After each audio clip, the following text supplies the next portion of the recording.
Bismillahirrahmanirrahim. Assalamualaikum warahmatullahi taala wabarakatuh. Salam sejahtera, salam pertemuan untuk anda semua. Doa saya agar anda sentiasa sihat walafiat. Apa khabar saudara? Cuaca sekarang ni tak menentu, muka rasa panas. Apa khabar Ruby? Hadir bersama pasangannya Syah Ibrahim, Hui, Mimi, Saudara Yusuf Abdullah. Apa khabar Sof? Semoga sihat ya. Saudara Aziz, A-A-Z-I-Z, Aziz. Saudara Badrul, Saudara Mustafa Ilyas, Saudara Razak Saleh,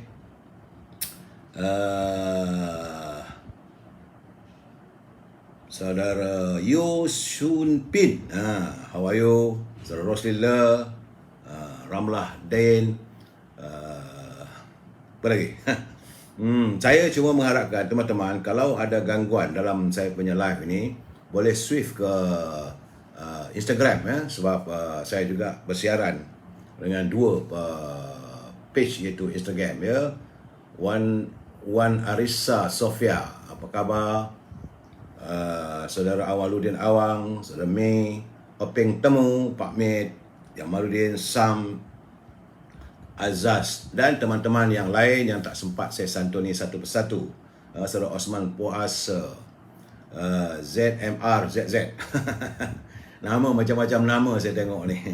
Okey saudara, saya perlu memberi pencerahan terlebih dahulu tentang apa yang berlaku di negara kita berhubung dengan COVID-19. Hari ini tanggal 28 Jun, hari Isnin saudara ya.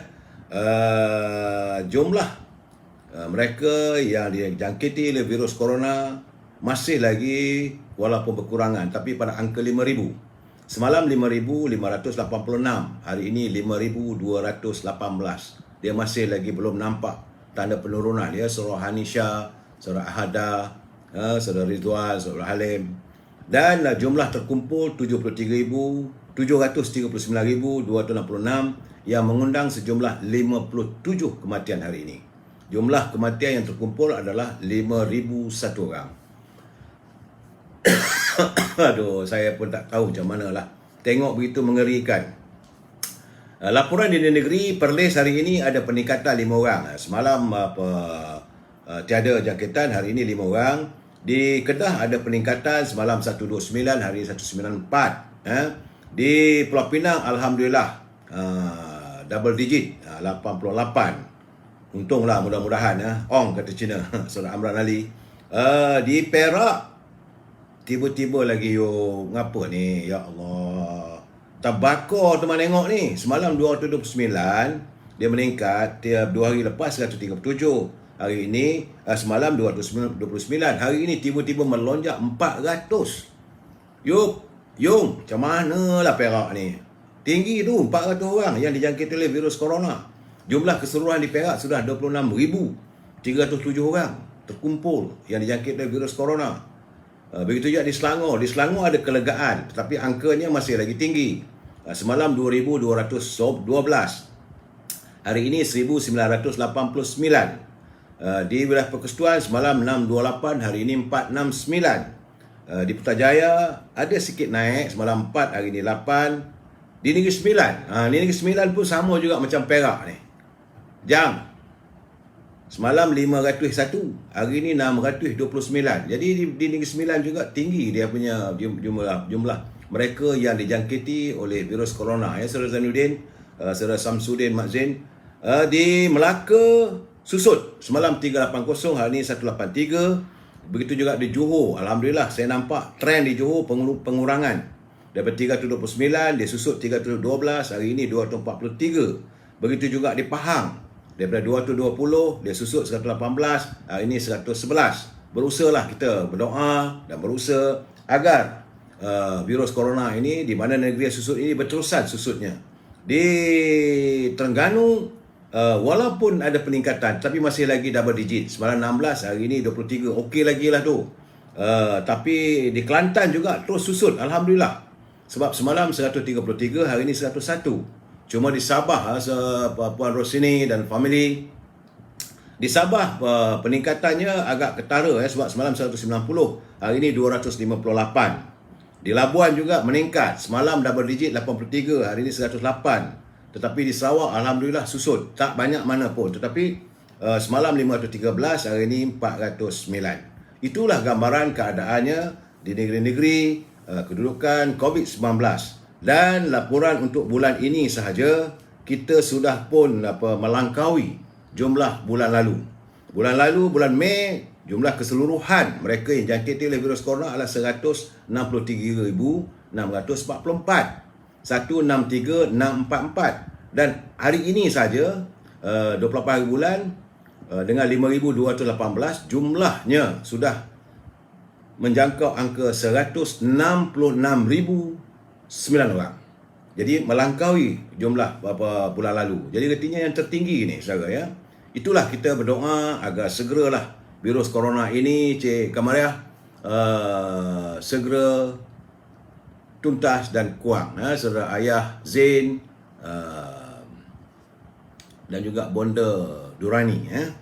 Baik, saudara, kita masuk sekejap. Jangan lupa, kita umat Islam, apa kata sabda junjungan Nabi Muhammad SAW. Kita masuk tazkirah pendek sebelum saya memberi pencerahan malam ini. Menurut baginda Rasulullah SAW, di akhir zaman nanti keburukan bermerajalela dan sulitnya istiqamah di atas kebenaran. Sehingga orang yang berpegang teguh pada kebenaran ibarat memegang bara api. Begitulah keadaannya. Kita yang memegang kebenaran itu seperti memegang bara api, banyak cabarannya. Hadis ini mengarahkan supaya umat Islam agar menyedari bahawa keadaan tersebut pasti akan terjadi. Dan siapa yang tetap bersabar di atas agamanya dan imannya akan mendapat kedudukan yang tinggi di sisi Allah. Serta Allah akan menolong dan membantunya untuk melakukan apa yang Allah cintai. Dan ketika Rasulullah SAW mengabarkan tentang perpecahan umat yang menjadi 73 orang golongan yang selamat, hanya satu golongan saja. Sebab baginda bersabda, umat Yahudi terpecah kepada 71 golongan. Cuma satu umat saja yang terselamat. Umat Nasarah ataupun Nasrani terpecah belah menjadi 72 golongan. Dan umat ini terpecah belah menjadi 73 seterusnya. Tapi umat Nabi Muhammad juga berlaku begitu. Jadi kita harus menyantuni ikatan ukhuwah persaudaraan sama kita agar kita sentiasa mendapat restu daripada Allah Subhanahu Wa Taala, saudara ya. Baik. Itu tazkirah pendek. Mutiara kita hari ini, kita tak tahu keajaiban apa yang akan berlaku esok. Untuk itu teruskanlah berdoa dan sentiasa bersangka baik. Semoga kita dilindungi dengan rahmat Allah. Amin ya rabbal alamin. Okey, saudara, kita masuk sekarang ni tentang salam moratorium dan kumpulan wang simpanan pekerja RM10,000. Saya akan berikan penjelasan sebentar lagi. Dan kalau kita berbelanja tanpa had, maka pastilah negara kita akan menuju kepada kemuflisan. Tajuk perbincangan kita malam ini adalah Kerajaan PN Perikatan Nasional bubar dan Mahyudin akan hilang jawatan. Jadi sebelum saya memberi pencerahan ini, kita santuni dulu pantun Pak Nazil. Apa kata Pak Nazil? Dia menginginkan pantun 3 patah perkataan. Cantik. Bijak Pak Nazil ni berpantun. Memang saya kata dia pakar pantun dari Perlis lah. Kata Pak Nazil, kaki kena kesat, baru langkah masuk. Fitnah kerja sesat, orang hati busuk. Jadi kalau mereka yang suka melakukan fitnah itu adalah orang yang berhati busuk. Saudara Hada Said. Katanya lagi, orang jual laksa asal dari Baru. Patuh pihak berkuasa, itu agama suruh. Terima kasih Pak Nazil. Indah bahasanya, cantik cuplikannya, dan kita bersamalah berkongsi tentang pantun daripada Pak Nazil. Dan sebelum saya memberi pencerahan ini, saya mesti mengingatkan saudara, sebab ini dipesan oleh peguam-peguam saya.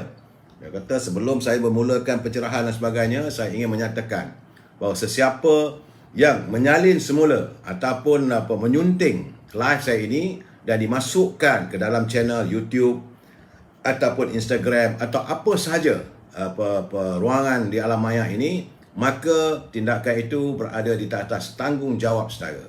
Anda yang menyunting, maka anda harus bertanggungjawab. Kerana saya tidak akan bertanggungjawab atas sebarang komen, atas sebarang kemungkinan-kemungkinan. Sebab kalau anda menyunting pendek sana, pendek potong sana, potong sini, dan kadang-kadang menjadikan maksud sudah lari. Sedangkan saya memberi pencerahan satu bab pada satu bab, satu bab pada satu bab. Dia tidak terus sembrono begitu saja ya. Jadi saya harap saudara, kalau nak menyantuni, gunakanlah bahasa yang baik. Sebab kita ni warga cinta bangsa, warga yang harmonis. Ingat saudara, prinsip kita adalah kita mesti bersetuju untuk tidak bersetuju. Saudara boleh bersetuju dan saudara juga boleh tidak bersetuju dengan pandangan yang saya utarakan. Saya sekadar memberi pencerahan apa yang saya tahu. Saudara ya, kita mesti bersetuju untuk tidak bersetuju dan ruangan ini adalah ruangan pencerahan politics. Bukan ekonomi, politics, bukan undang-undang. Walaupun saya akan menyentuh soal undang-undang, soal aspek ekonomi dan sebagainya. Saudara, sebenarnya sekarang ini rakyat adalah berada dalam kesusahan. Masalah ekonomi, beban hutang, perbelanjaan yang tinggi untuk menampung kehidupan keluarga. Malah-malahan lagi untuk mereka yang telah pun mengalami hilang pekerjaan. Dan hari ini peniaga-peniaga seperti car wash, tukang gunting dan bermacam-macam lagi jenis perniagaan yang orang tak lihat, yang orang nampak kedai saja, bukan. Banyak peniaga-peniaga lain yang tidak boleh dibuka walaupun pengumuman dibuat. Kedai makan boleh dibuka, tapi bagaimana dengan tukang kasut? Bagaimana mereka yang menjual makanan di pinggir-pinggir jalan? Masih lagi belum ada satu kenyataan terbuka yang jelas. Contohnya tukang gunting, rambut saya pun dah panjang. Nak gunting pun tak boleh. Jadi kalaulah kerajaan nak buat lockdown pun buatlah, tapi asalkan rakyat ada makan dan tempat tinggal yang selamat. Kerana kenapa saudara? Semalam seorang lagi taukeh kedai restoran di Kemaman mengambil keputusan untuk menamatkan riwayat hidupnya, iaitu melakukan bunuh diri. Sebab itu kita mengharapkan supaya wahai pak-pak menteri, ingatlah ini kepada khususnya pak-pak menteri daripada UMNO. Ingat bahawa PBM itu adalah parti yang punya saham bersama Pakatan Harapan. Kita tak ada. Mereka dulu menumpaskan kita di bawah Parti Keadilan. Hari ini kata-kata rakyat sedang memuncak marah. Mereka geram dan meluat kepada kerajaan yang gagal. Jadi maka sewajarnya lah anda bersiap sedia untuk menjauhi kerajaan yang gagal ini. Jika anda tidak mahu dihukum oleh pengundi rakyat di kawasan anda. Saya dah mengingatkan berkali-kali. Ya, dengarlah kata suara hati rakyat.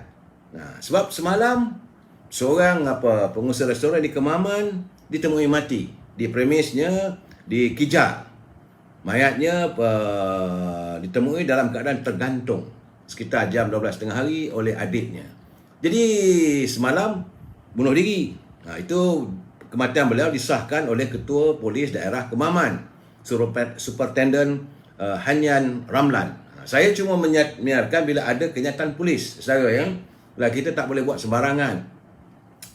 Kemudian semalam juga seorang gadis, kemarin seorang gadis berusia 24 tahun yang mengalami kehilangan pekerjaan, yang putus asa. Dia bawa kereta sampai di jambatan kedua, Jambatan Sultan Abdul Halim di Pulau Pinang. Dia mengambil keputusan untuk membunuh diri. Dia terjun ke dalam laut yang penuh dengan bergelora. Tapi bagaimanapun dia dapat diselamatkan oleh nelayan yang kebetulan berada di kawasan tersebut. Dan kejadian itu berlaku waktu malam. Bukan siang, di waktu malam dia bawa kereta, dia berhenti, dia terus terjun. Nasib baiklah dapat diselamatkan dan beliau kini telah diserahkan kepada pihak hospital untuk mendapat rawatan trauma dan sebagainya. Kemudian saudara, hari ini juga di Kajang, di jambatan lelaki yang putus asa, katanya bahawa dia juga mengalami jangkitan virus corona. Tetapi bagaimanapun kerana tuntutan hidup, dia tidak mampu lagi untuk meneruskan kehidupan. Akhirnya dia menggantung diri di jambatan tersebut. Itulah keadaan saudara.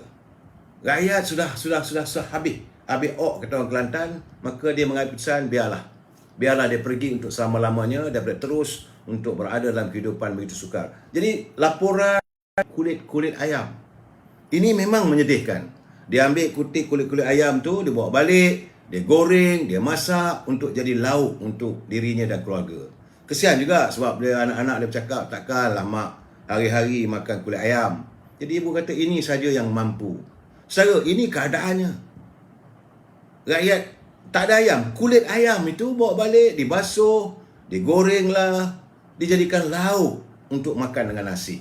Begitulah susahnya kadang. Jadi kita harus insaf, saudara. Dan saya tengok sekarang ni peminjam berlesen jenama baru, kredit community pula dah wujud. Ini konon-kononnya nak memperlihatkan bahawa pimpinan kerajaan begitu prihatin dengan masalah rakyat. Diwujudkan pula kredit community di bawah Kementerian Perumahan dan Kerajaan Tempatan. Sebenarnya kredit community ini kredit alung. Ini betul-betul alung kerana mereka yang meminjam kononnya tanpa had, tetapi interest ataupun faedah yang dikenakan terlalu tinggi. Kalau ada cagaran 12%. Dan kalau tanpa cagaran sampai 18%. Ini bukan laporan saya, ini saya petik daripada bernama.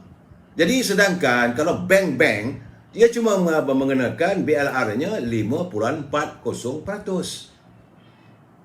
Sedangkan peminjam yang diwujudkan oleh Mak Lampir ni, dia sampai 18%. Ini alung moden lah, alung terbaru yang dilesenkan oleh kerajaan. Jadi artinya pihak pimpinan kerajaan mengizinkan kegiatan alung-alung ni yang hidupnya mencekik kehidupan rakyat. Saya tak faham lah apakah ini cara nak membantu rakyat. Akhirnya rakyat masuk keluar mulut perimau, masuk mulut buaya. Ini gambaran yang saya dapat. Tapi terpulanglah sebab ini telah diluluskan dan dilancarkan pula oleh menterinya dengan bangga menyatakan rakyat boleh buat pinjaman. Ini bukan bank, ini alung. Alung zaman moden yang dihalalkan oleh kerajaan. Saya pun tak faham kenapa benda ini diizinkan. Kita menentang alung ni. Sebab itu kita buat laporan bagaimana mereka yang meminjam alung ni, rumah mereka kena simbah dengan cat merah, datang kaki pukul, ambil isteri, tengok dalam gambar filem-filem di TV yang menggambarkan kekejaman alung ni. Bagi mereka yang penting pada mereka duit. Dan menteri boleh bersekongkol dengan alung. Ini saya tidak faham. Saya memang betul-betul I cannot brain lah, brother. As a minister, sebagai menteri, kamu boleh berkawan, kamu boleh menyantuni alung. Sebab interest ataupun faedah yang dikenakan terlalu tinggi, 18%. You pinjam 1,000, you kena bayar 1,180. Dan dia akan bertambah dan bertambah. Akhirnya rakyat terjebak lebih teruk daripada ceti. Ini yang berlaku di negara kita sekarang. Saya pun tak faham. Sebab itu saya tengok di Selangor, Lembaga Zakat Negeri Selangor telah dapat mengesan sejumlah 5,000 orang rupanya fakir miskin.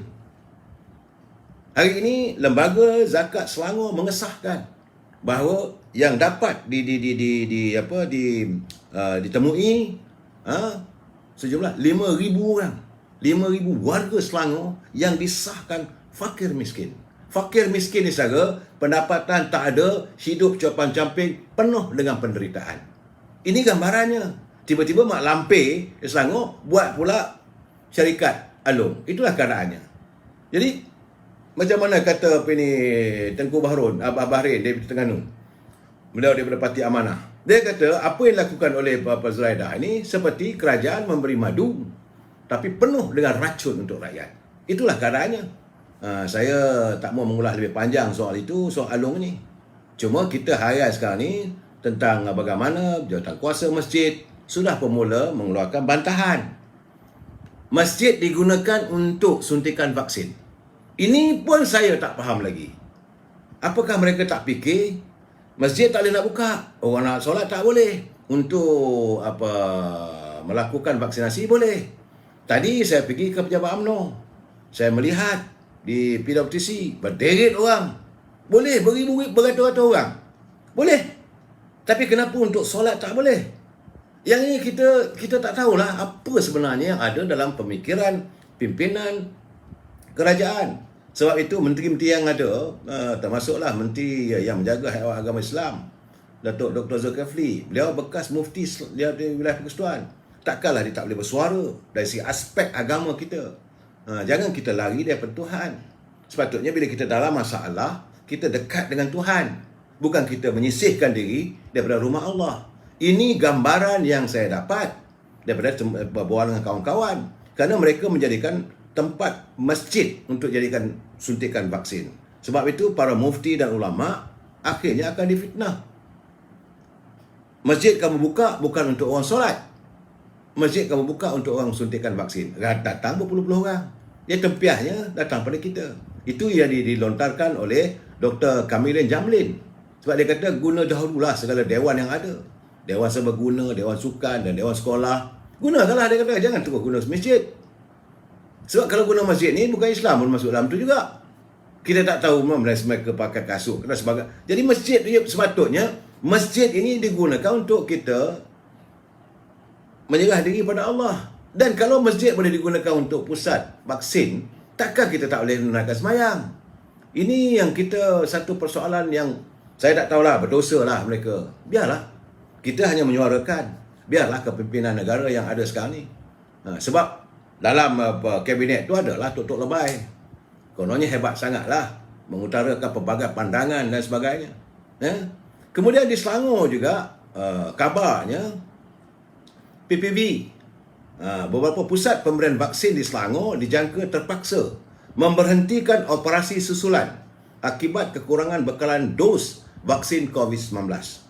Demikian menurut Kesihatan Awam Perpaduan Esko Kerajaan Negeri Selangor, Dr. Siti Mariah Mahmud.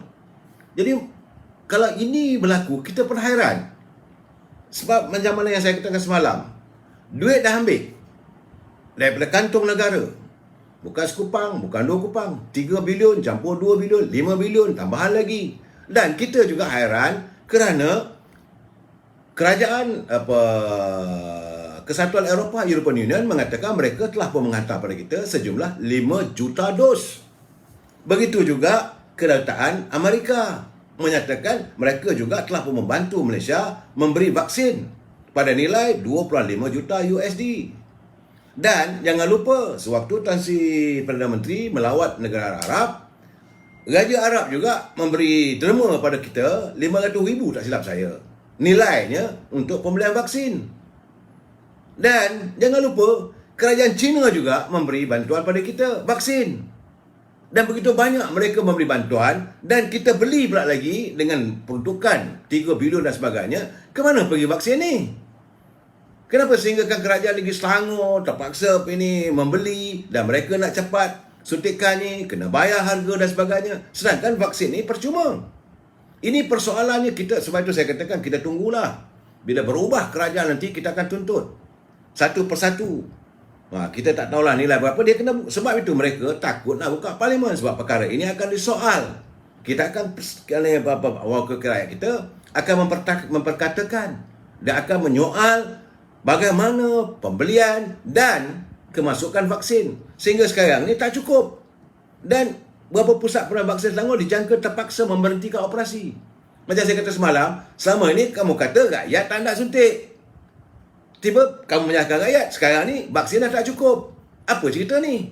Ini keadaannya. Menteri kena jawab. Menteri kena jawab. Dan Selangor pula katanya terpaksa beli.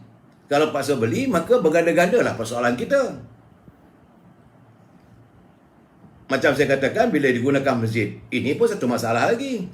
Sebab saya tengok, dia tutup. PWTC dia tutup semua. Sewa PWTC bukan murah.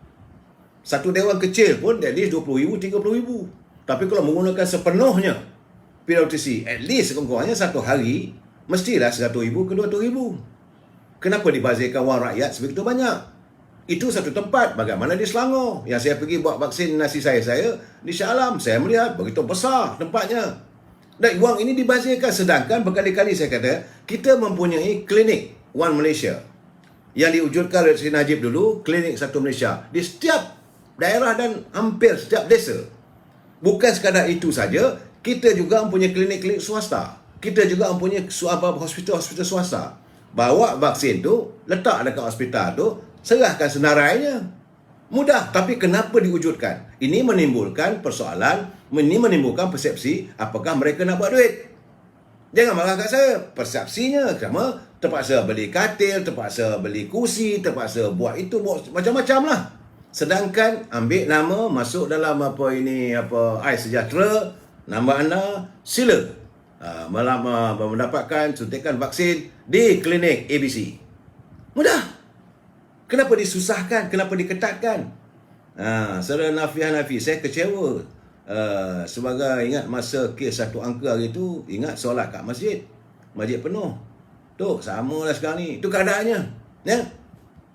Dan saya susah hati lagi macam mana dinyatakan oleh Datuk Mak Hassan. Beliau seriau apabila Persatuan Doktor sudah mau melakukan mogok. Kalau doktor-doktor mogok, susahlah kita. So, itu gambaran apa yang berlaku di negara kita berhubung dengan vaksin, berhubung dengan kehidupan rakyat yang semakin susah, berlaku penggunaan diri dan sebagainya. Now, kita masuk sedikit bab politics. Akhirnya saudara, hari ini Yang Berhormat Tan Sri Perdana Menteri mendengar jugalah keluhan rakyat, mendengar jugalah tuntutan daripada UMNO yang selalu dilontarkan oleh Datuk Najib, oleh Datuk Zahid Hamidi, oleh Datuk Ahmad Maslan, pimpinan-pimpinan UMNO yang menjerit, minta supaya kerajaan prihatinlah dengan kehidupan rakyat. Kerana hari ini beliau telah pun mengumumkan bantuannya atas nama, tak silap saya, pakej perlindungan rakyat dan pemulihan ekonomi. Terima kasih Tan Sri kerana mendengar. Cuma bila saya hayati setiap ucapannya, masih lagi keadaan saya terkenang pada awal tahun beliau menjadi Perdana Menteri. Sewaktu beliau mengumumkan peruntukan pakej ransangan ekonomi sempena COVID dan sebagainya, PKP dan sebagainya, maka kerajaan menyediakan sejumlah 250 bilion ringgit. Saya masih ingat, saudara tak ingat, saya tak tahu. Kemudian antara pecahannya, 210 bilion itu digunakan untuk sebagai stimulus package, pakej ransangan untuk membantu syarikat-syarikat AKS, orang meniaga lah. Dan 40 bilion itu digunakan untuk bantuan prihatin rakyat. Masa itulah disebut Makcik Kiah, Kak Lima, Pak Saleh dan sebagainya. Ya. Hari ini suasananya sama dalam bantuan ini.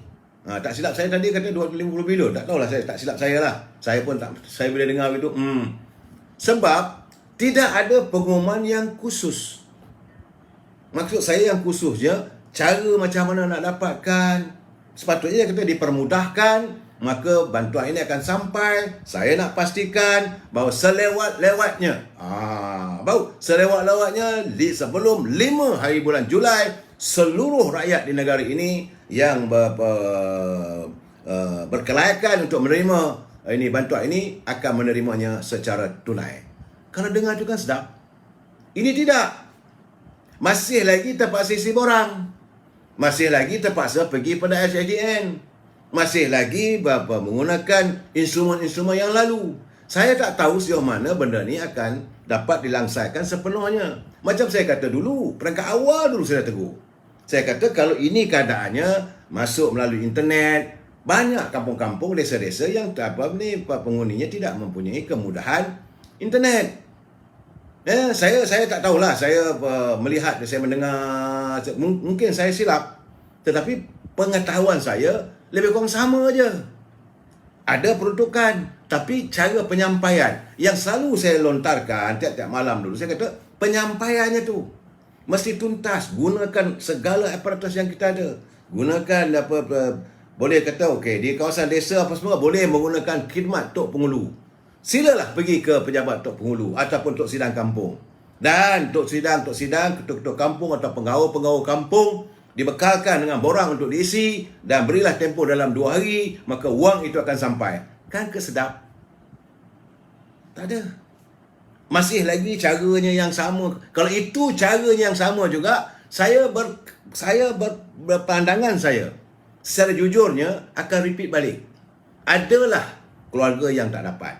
Jumlah yang diberi pun bukan banyak mana pun. Ada yang kata 500, ada kata 1000 dan sebagainya. Saya kata jumlahnya, dalam keadaan-keadaan sekarang ni, itu bab kempen pemberian prihatin, bantuan rakyat. Saya harap, saya mengucapkan terima kasih. Kita ucapkan terima kasih pada Tan Sri Perdana Menteri kerana paling tidak pun boleh mendengar Perintah Rakyat. Ya, bila tahu bahawa rakyat memerlukan. Cuma, saya harus melontarkan pandangan kita, akar umbi, pandangan rakyat bawahan. Pelaksanaannya tu biarlah secara total. Bukan orang kata melepas batuk di tangga. Kita tak mahu daripada Kuala Lumpur, wang itu disalurkan melalui syarikat ini, syarikat ini. Itu yang berlaku sebenarnya. Untuk membantu syarikat-syarikat, ada pula peruntukan khas. Okey, terima kasih. Tapi pelaksanaan macam mana? Jangan sampai syarikat dah tutup apa semua tu, nak minta bantuan, kena tunjuk itu, kena tunjuk ini, kena tunjuk akaun dan sebagainya. Dalam keadaan sekarang. Jadi sebab itu, tapi bila beliau menyentuh tentang Ais Sinar dan kumpulan wang simpan pekerja, saya jadi pening sekejap. Betul, saudara? Saya pening sekejap. Sebab cara pengeluaran macam mana? Sepengetahuan saya, pejabat kumpulan wang simpan pekerja masih ditutup. Mungkinlah besok dibuka. Jadi dia kena buat pengumuman lah. Mulai besok, semua pejabat di kumpulan wang simpan pekerja di seluruh negara, cawangan-cawangannya dibuka dan orang ramai bolehlah berurusan. Dan juga boleh masuk melalui internet dan sebagainya. Satu bab. Yang kedua, yang kita minta itu lagi 10% atau 10,000 secara tuntas. Apa yang diumumkan sepengetahuan saya. Correct me if I'm wrong, saya. Kalau yang saya dapatan saya, dia kata dia akan, kumpulan wang simpanan pekerja akan dibayar sejumlah 1,000 sebulan. Bukan one off.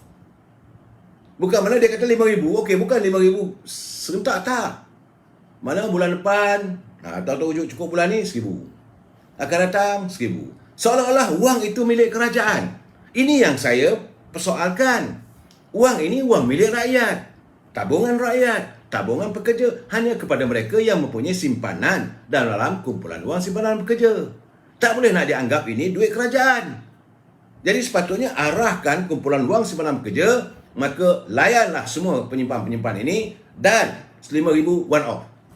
Sebab itu saya katakan berkali-kali, besar kemungkinan kumpulan wang simpanan pekerja ini tidak cukup kecairan wang mereka kerana banyak wang telah pun terikat dengan pembelian saham, pembelian pelaburan sana sini. Kalau tak boleh juga, cadangan yang paling mudah, ambil kontrak-kontrak ini, jual dekat bank negara sekejap. So bank negara akan keluarkan duit. Bila suasana ekonomi okey, tebuslah balik. Tapi tak tahulah, kita pulang kepada kepimpinan baru, new management MPF. Cuma kita minta lah kalau boleh, janganlah duit rakyat kau bagi sikit. Macam budak sekolah, 1,000, okey. Macam mereka tak tahu mengurus, sedangkan dah begitu lama rakyat menderita ni. Menderita begitu lama. Bukan sehari sehara, lama rakyat menderita.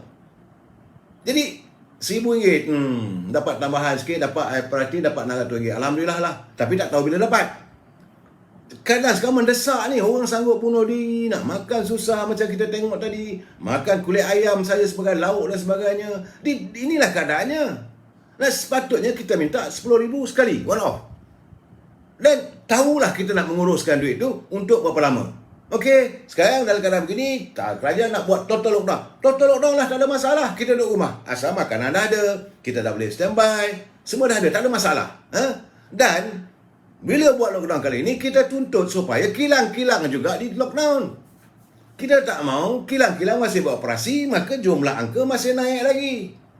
Especially di Selangor, macam di Perak, macam di Negeri Sembilan, kawasan-kawasan ada kilang. Mereka menyumbang. Kerana menyumbang itu mengakibatkan maka perintah kawalan pergerakan apa semua tu masih berlarutan. Darurat masih berlarutan. Sebab katanya mesti di bawah wawangan 4,000 orang. Kalau tutup Selangor, tutup Melaka, tutup Negeri Sembilan, wilayah Persekutuan dan Pulau Pinang, saya kata Johor Bahru tak ada masalah. Di bawah 2,000. Ini pandangan saya, ya. Sini pencerahan, saudara boleh bersetuju ataupun tidak bersetuju dengan saya. Itu bab kumpulan wang simpanan pekerja. Saya memberi ulasan. Jadi supaya kita mengharapkan agar pimpinan ini dapat melaksanakannya dengan penuh keikhlasan. Jangan orang kata seperti melepas batuk di tangga. Begitu juga dengan persoalan tentang moratorium yang kita tuntut. Masih lagi macam tu juga. Ketika kena apply. terpulanglah pada bank. Walaupun kerajaan kata kerajaan mesti bagi pada bank, bagi arahan pada bank untuk memberi moratorium. Tapi kena apply. Kita minta secara pukal. Offkan dulu 6 bulan. Bagi tahu pada bank. Itu saya kata with the stroke of pen, arahan pada bank. Ini tidak terpaksa pergi bank. Pergi bank tu bukan nak bayar. Pergi bank untuk meminta simpati. Satu benda yang saya tak bersetuju. Kita pergi ke bank tu meminta simpati daripada pengurus bank. Tolong tuan dan cik, beratur, berderet dan beratur. Saya tak dapat nak bayar, saya nak ambil moratorium. Lepas tu ada siasat lagi, kena tunjuk bukti, kamu hilang pencarian. Banyak benda lagi kena buat. Kita minta total, habis cerita. Secara pukal, ini tidak terlaksana. Dan dalam kemudian, kalau mereka yang ambil moratorium pula, dikenakan juga lagi faedah. Macam saya kena itu lagi, faedah dikira. Jadi bagi saya tak ada keikhlasan lah pada pihak bank. Macam saya dah bercakap, waktu mereka susah, waktu bank susah, kerajaan membuat bail out. Gunakan wang duit rakyat. Sekarang ni rakyat susah. Masa bank lah pula tolong rakyat. Bukan tolong mengenal bagi duit, tak. Hentikan dulu paksaan memungut. Dan itu pun terpulang pada rakyat. Ada juga orang dia tak mau tunggu lama-lama. Dia tak mau tunggu lama-lama untuk hutang. Kalau ada kemampuan, dia nak bayar juga. Jadi yang banyak terkesannya adalah B40 dengan M60. Dan setengah daripada tu yang daripada T20. Mereka turut terkesan.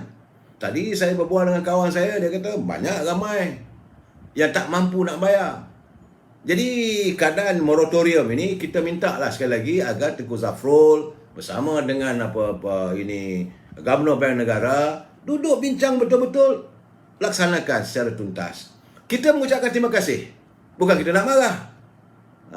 Jadi tapi kalau kita masih lagi merasakan rakyat masih lagi tertekan, memanglah kita akan marah, saudara. Itu gambarannya. Kita mengharapkan sekiranya kerajaan benar-benar nak beri bantuan, sewajarnya janganlah disia-siakan suasana begini. Dan inilah masanya kalau benar-benar Tan Sri Muhyiddin untuk mengembeling balik keyakinan rakyat. This is the time untuk mendapat balik sokongan rakyat. Tapi bagi saya keadaan ini sudah agak terlewat. Tapi masih lagi ada ruang kalau dilaksanakan dengan baik. Dan kalau buat dengan baik, kita akan cakap baik. Kita bukanlah satu orang yang menolak segala kebenaran. Dan saya mengharapkan benda ini dapat diperbaiki tentang apa pengumuman supaya mereka-mereka yang melaksanakannya. Cuma janganlah bakal. Kita tak mau dengar lagi perkataan tu akan. Bagi tahu tarikh bila exactly. Ini bila nak bincang apa soal parlimen, tuanku kata begini, boleh kamu tolak pula. Tapi bila nak buat pengumuman yang begini, tak berani. Fix. Nyatakan sejelasnya hari apa. Rakyat boleh jumpa hari apa. Jangan sampai rakyat pergi ke Bank Simpanan Nasional besok, tak ada. Rakyat pergi ke Lembaga Hasil Dalam Negeri, tak ada. Rakyat pergi jumpa bank lagi, tunggu sekejap. Jangan. Saya khawatir bila dalam keadaan sekarang ni, untuk kali ini saya amat-amat khawatir. Sebab emosi rakyat bukan main-main. So, jadi pimpinan negara kena bagi tahu. Kena bagi tahu dengan pegawai yang menguruskan benda begini, jangan bermain dengan emosi rakyat. Sebab saya nak bagi tahu awal, emosi rakyat sekarang ni petik sikit saja dah meledak. Sebab mereka sanggup bunuh diri dalam keadaan sekarang.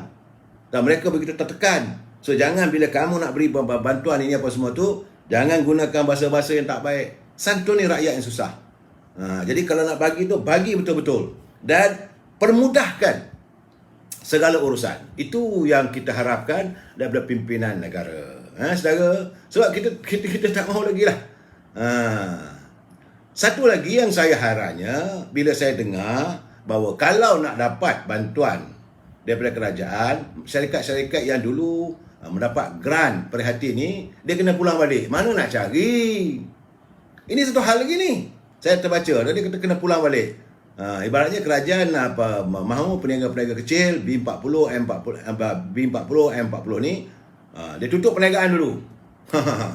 Kalau meniaga dia kena pulang dulu. Dia punya grant, sebelum dulu ada dapat grant. Bagi yang mereka dapat grant, ada yang dapat, ada yang tak dapat. Jadi kena bayar grant. Mana nak cari keadaan sekarang ni? Kadang-kadang lucu lah saya tengok. Cara mereka meletakkan syarat dan sebagainya agak melucukan. Itu satu bab. Saya minta maaf saudara, bukan saya nak mengkritik soal ini, tidak. Ini bab lagi satu lagi ni. Kita pun heran lah, sebab Datuk Ismail Sabri mengatakan mulai hari ni lah Kedai-kedai boleh dibuka bermula daripada pukul 6 pagi sehingga pukul 10 malam. Alhamdulillah. Ertinya pergerakan dah boleh bergerak. Sedangkan cerita tentang PKP ni tak selesai lagi. Macam mana kalau rakyat pergi ke kedai makan jam 9 malam? Kerana dari segi SOP-nya tak boleh bergerak lebih daripada pukul 8 malam. Ini tidak diumumkan. Tiba-tiba nanti kena sama dengan polis.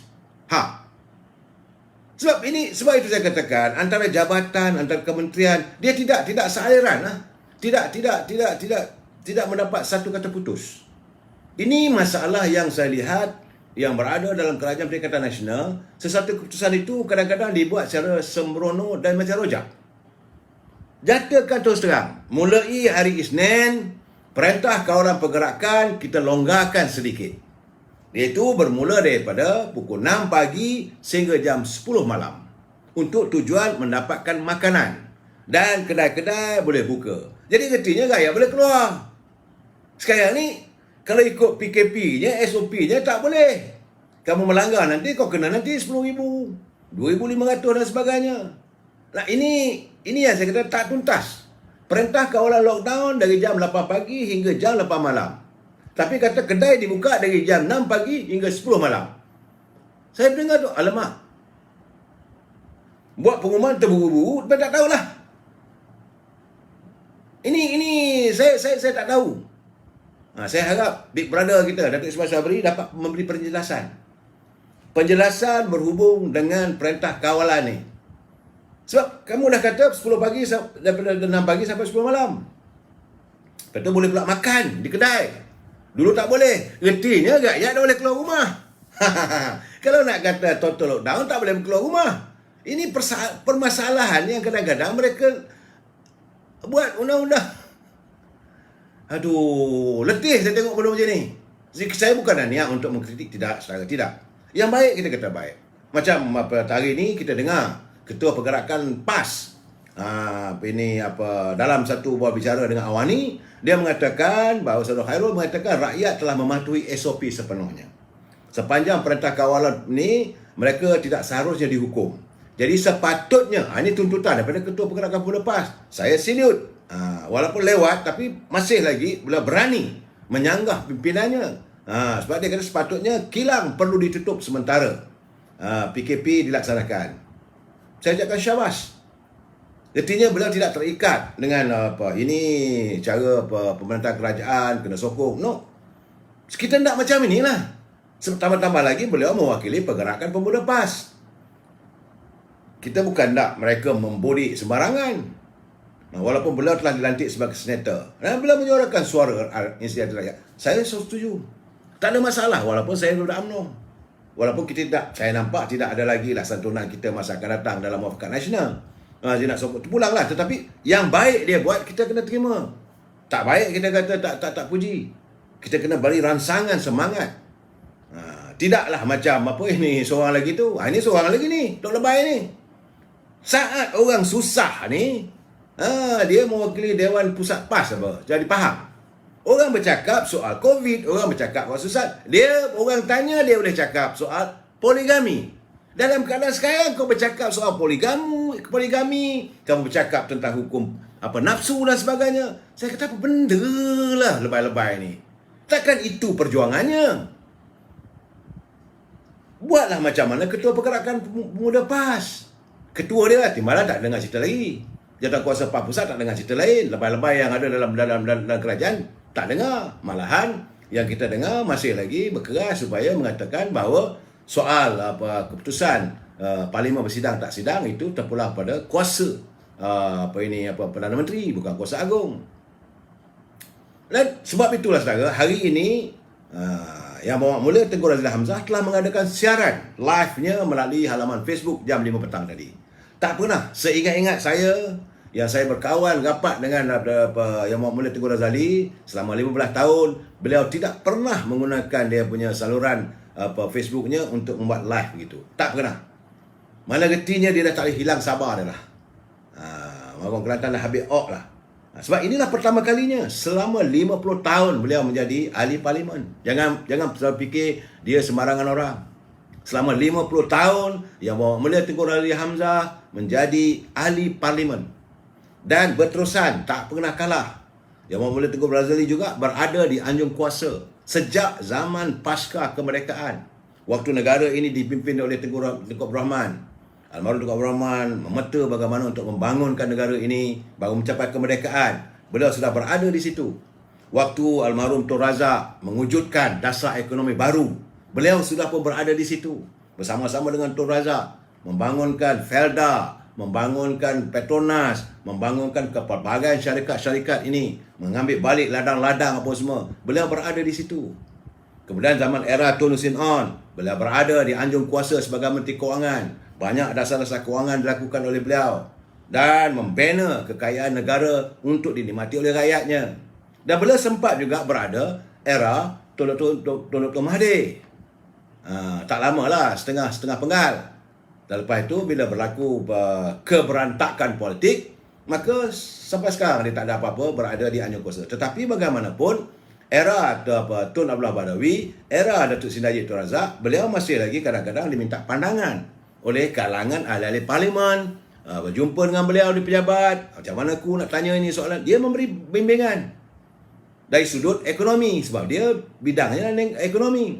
Tapi hari ini beliau membuat keputusan yang jelas kerana beliau menzahirkan kekecewaan yang teramat kerana beliau sudah melihat kebejatan seolah-olah ada pihak mahu mempersendakan Duli Yang Maha Mulia Yang di-Pertuan Agong dan Gajah-Gajah Melayu berhubung dengan persidangan parlimen. Jadi dapatan dari kalangan pengamal undang-undang serta para pentafsir perlembagaan menurut Tengku Razali Hamzah menunjukkan kuasa Duli Yang Maha Mulia Yang di-Pertuan Agong adalah penentu dan mutlak untuk parlimen mengadakan persidangan pada bila-bila masa demi keperluan negara dan tidak ada mana-mana pihak boleh mencabar tindakan Tuanku Agong bersama dengan Gajah-Gajah Melayu. Itu dapatan beliau dari segi sudut perundangan. Jadi hari ini saudara hangat diperdebatkan. Sebab itu semalam saya bercakap, kemarin saya bercakap, dulu pun saya bercakap, saya amat kecewa apabila sekarang ini ini permasalahan siapa lebih berkuasa itu menjadi perdebatan umum. This very bad. Seolah-olah bagi saya lah seolah nak mempersendakan Gajah-Gajah Melayu. Apabila ada mereka-mereka yang mempertahankan bahawa kuasa untuk meminta Dewan Bersidang ini adalah kuasa kabinet, adalah kuasa Perdana Menteri, adalah kuasa eksekutif dan Duli Yang Pertuan Agong adalah bertindak mengikut nasihat. Jadi getinya Agong ini terlalu limited. Ada seterhadlah kuasa baginda. Bagi saya ini diadakan perbincangan secara terbuka. Ini tidak baik bagi sebuah negara yang mengamalkan sistem demokrasi raja berperlembagaan. Jangan lupa, negara ini negara raja. Kita ada raja kita. Dia paling atas sekali Agong. Dan Gajah-Gajah Melayu. Kemudian baru ada eksekutif, legislatif dan judiciary. Ini adalah pembahagian kuasa yang ditetapkan oleh parlimen dan ditetapkan oleh perlembagaan. Tapi mereka sekarang ini mencari kepelbagaian. Bendanya mudah saja. Very straightforward kalau nak fikir. Tapi perkara 44, kemudian tarik pula perkara 22, kemudian cari pula perkara 150, korek balik perkara 55, korek lagi perkara 34. Sampai bila pun tak sudah. Kalau kita melihat bahawa yang penting sekarang ni negara ini ditadbir, diperintah oleh Duli Yang Maha Mulia Pertuan Agong. Di bawah Agong ada Perdana Menteri. Di bawah Agong ada Gajah-Gajah Melayu dan ada Perdana Menteri. Bawah Gajah-Gajah Melayu ada Menteri Besar dan Exco Kerajaan Negeri. Straightforward. Sebab itu, apa yang dilakukan titah perintah Duli Yang Maha Mulia Sultan Johor jelas. Dia mahu Dewan Undangan Negeri Johor bersidang pada 12 Ogos. Jelas. Surat-surat panggilan mesyuarat pun dah dikeluarkan. Tiba-tiba ada pula Pak Guam ni, Pandai apa semua boleh menasihati, kata tak boleh lagi, kena ikut macam mana di federal. Saya hairan orang macam ni menyanggah kuasa sultan. Jadi saya kena marah. Sekarang ni saudara, memang ahli-ahli politik dan pakar-pakar perlembagaan bagai nak agak bercakap, sedangkan mereka lupa kita sudah pun menghampiri suasana di mana perkara 55 dalam perlembagaan persekutuan kita dah hampir. Kalaulah Parlimen tidak bersidang dalam tempoh masa 6 bulan sejak persidangan terakhir, maka dengan sendirinya Parlimen itu terbubar secara otomatis. Ini mengikut daripada perlembagaan. Yang buku perlembagaan yang saya baca, perkara 55, kalau saudara ada buku perlembagaan, mengikut pengalaman saya. Persidangan terakhir Parlimen adalah pada 29 Disember 2020. Maka Parlimen perlu bersidang selewat-lewatnya pada 29 Jun 2021. Ini besok patutnya. Kalau tidak, Parlimen bubar dengan secara otomatis. Bolehlah kalau tuanku nak menyelamatkan lagi, tuanku boleh ejak. Sebab itu, apa yang dilakukan oleh Presiden UMNO, Datuk Zahid Hamidi, memberi peringatan dalam tempoh 14 hari itu, banyak juga maksud yang tersembunyi. Begitu juga apabila Raja-Raja Melayu yang waktu berbincang dengan Duli Yang Mulia Pertuan Agong dan akhirnya buat keputusan supaya persidangan Parlimen diadakan bukan dengan segera secepat mungkin, sebab Raja-Raja Melayu tahu masalah ini. Kalau Parlimen bersidang ini dibubarkan, ini bahayanya. Kalau Parlimen dibubar dengan sendirinya, maka Tan Sri Muhyiddin tidak lagi jadi Perdana Menteri. Dan menteri-menteri yang ada dalam kabinet hari ini gugur dengan sendirinya. Serta ahli-ahli Parlimen yang ada pun tidak lagi bergelar sebagai ahli Parlimen. Dan Duli Yang Mulia Pertuan Agong hendaklah membentuk satu interim government menanti dalam tempoh 60 hari perlu mengadakan pilihan raya umum. Ini jerat yang terpasang di bawah perkara 55. Jangan pula yang pandai-pandai nak buat tak bolehlah begitu, tak boleh begini. Kita dah letih dengan masalah ni. Dan kerajaan kita ni jadi sekarang ni yang jadi huru-hara, kehidupan rakyat tak santun. Menteri langsung tak dapat nak fikir untuk rakyat dan sebagainya kerana kita bergelut dengan soal kuasa. Tak habis-habis. Sekarang ni timbul masalah di Parlimen. Kerana saya cakap terus terang, kalau Parlimen terbubar dengan sendirinya, artinya menteri-menteri dah tak ada. This is very dangerous. Sudahlah kita menghadapi selama setahun masalah perbalahan tentang keabsahan Perdana Menteri. Tan Sri Muhyiddin diragui dan dikhawatiri tidak mempunyai legitimate. Sebagaimana yang dilontarkan oleh Yang Mulia Tengku Razak Hamzah. Dia kata Tan Sri Muhyiddin tidak mempunyai keabsahan sebagai seorang Perdana Menteri. Kerana sebagai seorang Perdana Menteri, beliau mesti mendapat kepercayaan majoriti. Satu undi lebih pun tak apalah di kalangan ahli-ahli Dewan Rakyat. Selagi ini tidak terlaksana, tak terbukti, maka walaupun beliau telah dinamakan, walaupun beliau dah angkat sumpah, walaupun beliau telah pun menjadi Perdana Menteri dari kacamata istana, tetapi keabsahannya sebagai Perdana Menteri masih lagi menimbul tanda tanya. Sebab dia mesti mendapat kepercayaan. Kerana dalam perlembagaan menyebut dalam perkara 43, Duli Yang Mulia Pertuan Agong boleh dan melantik sesiapa saja di kalangan ahli dewan yang pada fikiran baginda boleh mendapat keyakinan, boleh mendapat sokongan majoriti di kalangan ahli dewan. Di kalangan ahli dewan itu hari 222. Dia dapat 112 pun cukup lah. Nah, sekarang ni tinggal 220. Dia dapat 111 pun cukup, memadai. Majoriti lah maksudnya. Simple majority. Majority yang terlalu kecil. Tapi hendaklah dibuktikan. Pembuktian ini hanya boleh berlaku kalau Parlimen bersidang. Tapi sejak beliau menjadi Perdana Menteri, hanya selepas bajet saja, 29, 24 Februari lalu, itu saja. Itu saja. Pas-pas besar. Lepas tu tak ada. Dongdeng, keseru-seru dia percaya, dia tak percaya. Sedangkan waktu itu saudara kena ingat, Menteri Jabatan Perdana Menteri. Bila kita kena lebay, marah.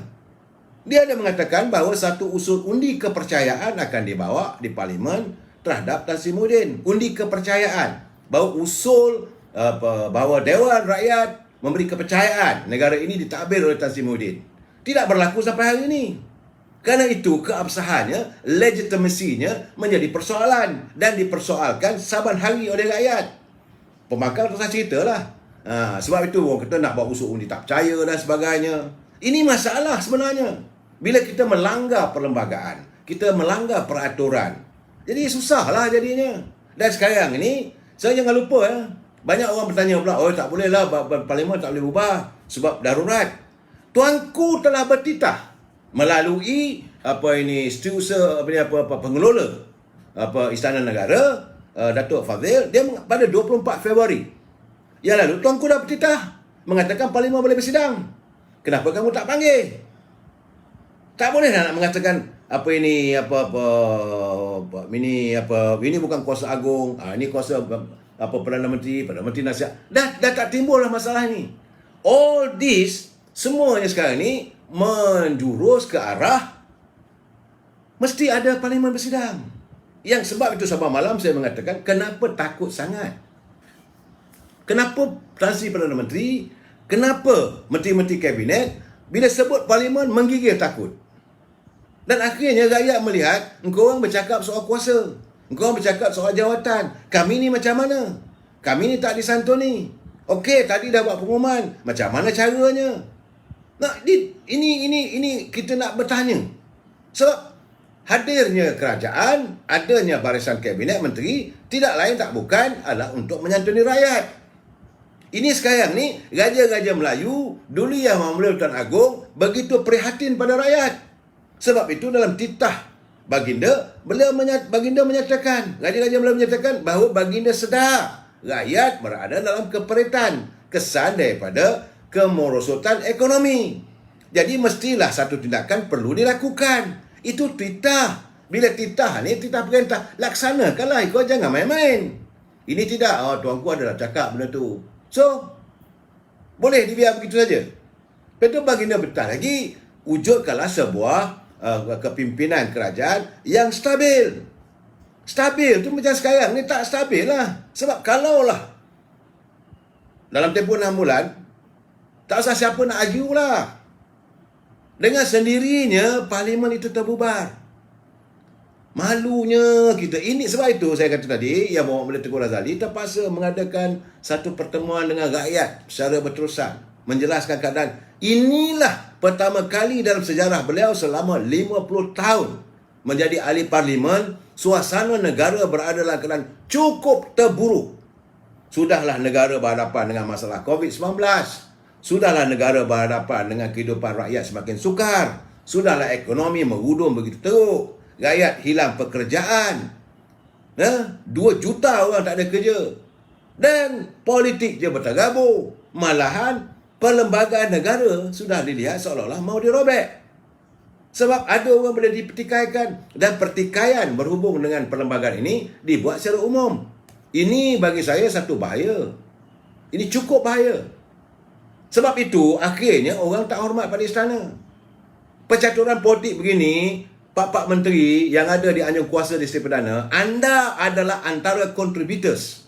Anda adalah antara penyebab akhirnya rakyat hilang hormat pada istana. Sebab anda mempertikaikan, anda mengizinkan. Dan sebab itu pimpinan daripada Pakatan Harapan, dia minta kalau boleh, dia kata Peguam Negara berhentilah. Sebab Peguam Negara tugasnya adalah menasihati Yang di-Pertuan Agong. Dalam waktu yang sama, dia juga menasihati Perdana Menteri dari segi sudut perlembagaan, sudut undang-undang. Jadi kalau dia gagal menasihati ini, maka dia kena berhenti. Dia tak boleh berpihak pula. Ni tafsir ni. Ni kuasa eksekutif. Tak boleh. Perlembagaan jelas. Perlembagaan ini diwujudkan untuk kestabilan macam undang-undang. Undang-undang itu adalah untuk keadilan. Kenapa undang-undang diwujudkan? Adalah untuk mewujudkan keadilan.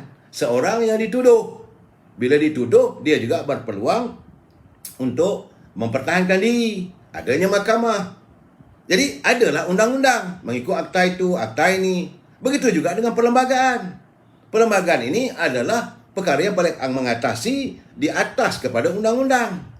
Perlembagaan ini tak boleh nak dicabar. Apa saja dalam perlembagaan dah jelas. Jadi kita kena buat dengan jelas. Tak boleh lah main okey, ini untung aku ikut. Tak boleh. Ini kalau saya buat begini bolehlah. Tak boleh. Perlembagaan mengatakan dalam tempoh 6 bulan kalau tidak bersidang Parlimen, maka Parlimen dengan sendirinya akan terbubar. Kalau Parlimen terbubar, maka dengan sendirinya Tan Sri Muhyiddin tidak lagi sebagai Perdana Menteri. Jawatan dia bukan lagi sebagai ahli Parlimen sebab habis. Terpulanglah pada Duli Yang Maula Tuan Agong untuk melantik sesiapa sahaja yang pada fikiran baginda boleh mentadbir negara. Ini bukan lagi boleh mendapat kepercayaan daripada sokongan daripada ahli Dewan, dah tak ada dah. Sebab Dewan dah tak ada. Kalau tuanku mengatakan waktu itu nak lantik saudara sendiri jadi Perdana Menteri pun, boleh. Sebab bukan kriteria ni mesti ahli Parlimen. Kerana Parlimen dah dibubar. Kenapakah kerajaan masih lagi bertolak, akhirnya membuatkan sampai sanggup Parlimen dibubarkan sehingga kita punya perlembagaan ini dipercecaikan. Jadi saya rasa kecewa sebagai rakyat, sebagai warga cinta damai. Kita mahu supaya mereka yang berada di anjung kuasa di Sri Perdana itu mempertahankan perlembagaan dan menjunjung titah tuanku. Kena ingat, Raja-Raja Melayu adalah pemerintah kita. Kita duduk bernaung di bawah payung tuanku. Jangan wujudkan sebarang elemen. Jangan wujudkan sebarang elemen yang memboleh orang dilihat seolah memperkatakan atau mempertikaikan kedaulatan Raja-Raja Melayu. Kita bincang lagi malam esok. Wabillahi taufiq wal hidayah. Assalamualaikum warahmatullahi wabarakatuh. Kita jumpa lagi. Selamat malam.